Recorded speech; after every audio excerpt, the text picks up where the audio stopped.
O que importa de verdade é o que está ligado à eternidade. O que acontece fora disso neste mundo não passa de um pequeno espetáculo enganoso, passageiro e cheio de ilusões. As religiões afirmam oferecer uma visão do além e da eternidade, e é exatamente aí que reside o seu fascínio. A alma humana não quer viver só 80 anos bem e depois desaparecer para sempre. Se é que você consegue ter uma vida boa em meio a esse mundo marcado por negatividade e dor. A alma humana quer mais. Mas até mesmo ser aniquilado ainda seria uma ideia melhor do que aquilo que espera aqueles que, do ponto de vista das religiões monoteístas, não aceitam a verdade. Essa é a motivação claramente plausível e lógica para se ocupar com coisas que dizem respeito à eternidade. Mesmo que, com uma probabilidade minúscula, elas realmente tivessem a ver com a eternidade, ainda assim valeria a pena, porque qualquer probabilidade positiva multiplicada pelo infinito resulta em infinito. Assim, o custo desses pensamentos tende a zero se forem finitos.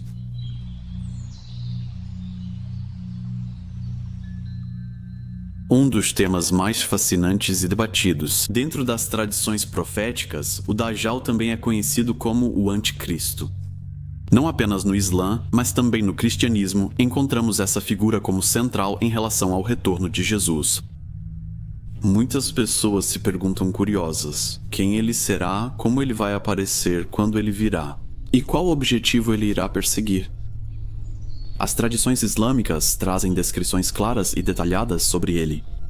Essas profecias detalhadas e ousadas, nunca refutadas até agora, merecem ser mencionadas e estão entre os principais sinais do fim dos tempos. Portanto, vamos analisar essas tradições fascinantes, que foram confirmadas pelos grandes estudiosos do Islã para entender a verdade sobre o Dajjal. Pois do ponto de vista da evolução da humanidade, e aqui não me refiro à ideia darwinista de evolução, o conceito de Dajjal é extremamente interessante. Legenda de... Ao longo da história da humanidade, sempre houve pessoas que superaram todos os anteriores em habilidades malignas, pessoas que superaram todos os anteriores em habilidades físicas. Mas então, dizem que o Dajjal levará isso a um nível totalmente novo. Legenda: em algum momento virá uma pessoa contra a qual todos os profetas anteriores alertaram seus companheiros. Desde Adão, dizem, não houve uma fitna maior do que a dele. O dia do juízo não chegará antes que 10 sinais aconteçam. Um desses sinais é o Dajjal. Ele aparecerá no Oriente. Ele é baixo e tem cabelo encaracolado. Ele é cego de um olho. Ele não terá filhos. Eu também vi o Dajjal durante a ascensão aos céus. Ele vai se passar por Deus, muitos vão acreditar nele, cegos pelo seu poder e seus milagres. Mas esses milagres são apenas provações. Ele será capaz de matar uma pessoa e trazê-la de volta à vida. Que grande provação para os fiéis. Imaginem esse poder que foi dado a ele. Ele vai prometer riqueza, água, comida e poder, e os fracos na fé vão segui-lo. Mas os fiéis vão perceber que ele está mentindo. O Dajjal não é um símbolo, nem uma metáfora, nem um conceito abstrato. Ele é uma pessoa, um homem que vai aparecer no fim dos tempos. Muitas pessoas hoje tentam interpretar o Dajjal como uma ideia, como um sistema, como ateísmo, como poder político ou como expressão da descrença. Tudo isso contradiz as narrações autênticas. A afirmação é clara. Jesus e Mehdi, descendente do profeta Maomé, aparecerão todos na mesma fase. Naquela época, outras figuras conhecidas também estarão presentes, por exemplo, os Ashab-Kev, conhecidos no cristianismo como os 7 adormecidos de Éfeso. Eles serão os ajudantes de Mehdi. Além disso, o povo bestial Jedjud e Medjud, também conhecidos como Gog e Magog. Eles seriam descendentes de Jafé, filho de Noé, e transformarão a terra em um lugar catastrófico através da destruição e aniquilação. Cada um deles terá 1000 filhos, e 9/10 dos djinns e dos humanos juntos pertencerão a Gog e Magog. Eles tentam romper a barreira, o muro que os mantém presos. Quando escaparem, atacarão quem estiver escondido nas cidades e edifícios. Eles vão devorar animais e secar os rios. Jesus e seus companheiros rezam contra eles, fazendo com que surjam feridas neles e todos morram em uma única noite. Só porque pesquisas arqueológicas encontraram cidades subterrâneas e fósseis marinhos em colinas, isso não significa que esse muro, atrás do qual eles estão, precise estar visível hoje em dia. Uma criatura misteriosa e apocalíptica surgirá, espalhando fumaça e causando destruição entre os seres vivos.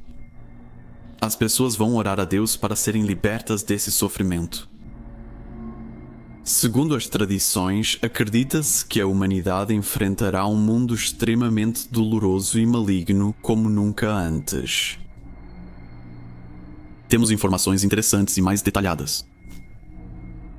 O alimento dos crentes que viverão na época do Dajjal será como o alimento dos anjos, ou seja, a lembrança de Deus. Allah, o Altíssimo, saciará a fome deles através da lembrança dele. O Dajjal percorrerá a terra, mas há 2 lugares que ele nunca poderá entrar: Meca e Medina. O seu domínio não durará para sempre, é uma provação temporária para as pessoas. Por fim, Jesus descerá do céu, ele irá caçar o Dajjal e matá-lo. Com isso, encerra-se a maior tentação da história da humanidade.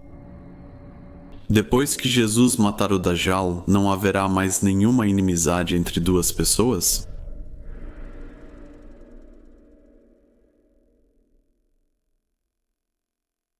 Outro detalhe notável diz respeito à dimensão temporal desses dias especiais.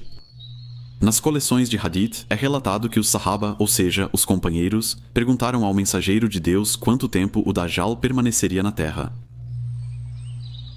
O profeta respondeu: ele permanecerá por 40 dias. O primeiro dia será como um ano, o segundo como um mês, o terceiro como uma semana, e os dias restantes serão como os seus dias normais. Então, alguém pode perguntar, como um único dia pode ser tão longo quanto um ano? A rotação da Terra é conhecida. Essas afirmações devem ser entendidas literalmente, sem interpretação alegórica. Pois quando o profeta disse isso, os companheiros perguntaram: ó mensageiro de Alá, nesse dia que dura como um ano, uma única oração diária será suficiente para nós? Então o profeta respondeu: não, vocês deverão calcular o tempo e orar de acordo com ele. Isso mostra que esse dia será realmente extraordinariamente longo. Alguns estudiosos explicam que, em certas regiões da Terra, como nos polos, onde há 6 meses de dia e 6 meses de noite, as orações e o jejum também são regulados por estimativa de tempo. Ou seja, segue-se intervalos de tempo estabelecidos, mesmo que o dia e a noite sejam extraordinariamente longos.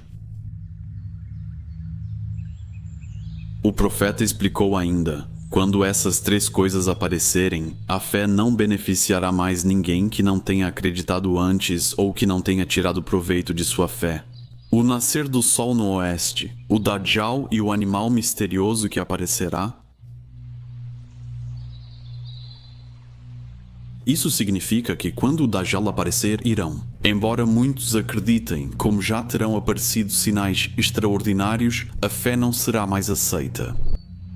Essas profecias são advertências claras, não mitos. Elas nos chamam a permanecer firmes na fé e a não nos deixarmos enganar por falsos sinais, poder material ou supostos milagres. Quando o Dajjal aparecer, será tarde demais para encontrar a verdadeira fé. A fé precisa estar firme no coração antes disso.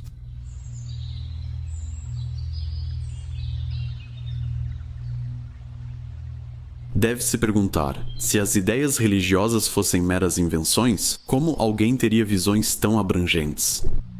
Essas tradições têm uma profundidade além do cotidiano, por isso devemos investigar a essência dessas profecias. Quanta imaginação e coragem seriam necessárias para proclamar uma profecia de tamanha importância?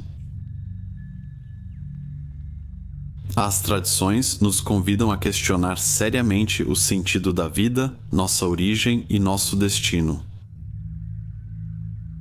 E talvez buscar respostas que vão além do que é visível.